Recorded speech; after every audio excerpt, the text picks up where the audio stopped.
The starting line is in sight. California lays out the rules to allow running races to resume.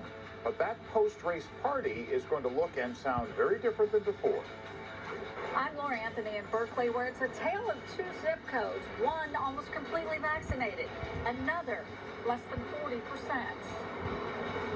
I'm Leanne Melendez in San Francisco. We'll talk to the UCSF doctor who treated the only male to develop a rare blood clot condition after getting the J&J vaccine. Building a better Bay Area. Moving forward, finding solutions. This is ABC 7 News.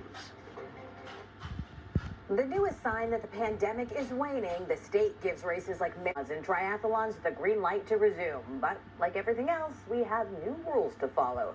Good evening and thank you for joining us. I'm Anna Dates. And I'm Dan Ashley. Tonight, California has released reopening guidelines for just one thing, but that one thing gives us back some of the community culture that we've been missing for the last 14 months. It really does. You can compete in community races again, starting tomorrow.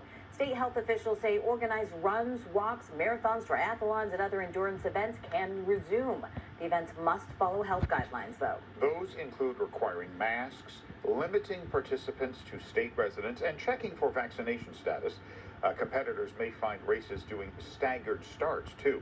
Race capacities will be significantly limited and will vary based on a county's tier status. Also, there are new limits for post-race, including no bands, no beer. The most iconic running event in the Bay Area is, of course, Beta Breakers. But the decision was announced weeks ago that this year's race would be virtual. Last year's was virtual as well. And now that means that runners complete the distance on their own when and where they want. In a normal year, tens of thousands would descend on the city for race day in May, making a 12K journey that starts by the bay and ends near the ocean, with many wearing costumes and some, wearing nothing at all. That's right. Well, now let's talk about some of the other COVID headlines. California hit another vaccination milestone this week. There are more than 12.4 million people in this state who are now fully vaccinated.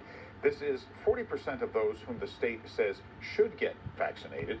60% of Californians over the age of 16 have received at least one vaccine shot.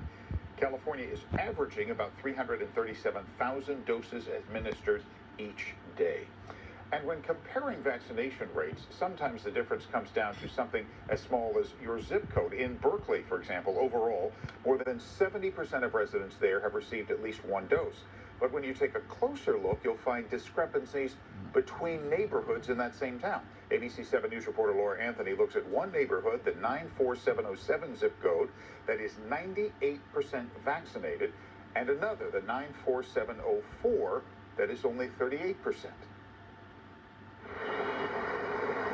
What a difference.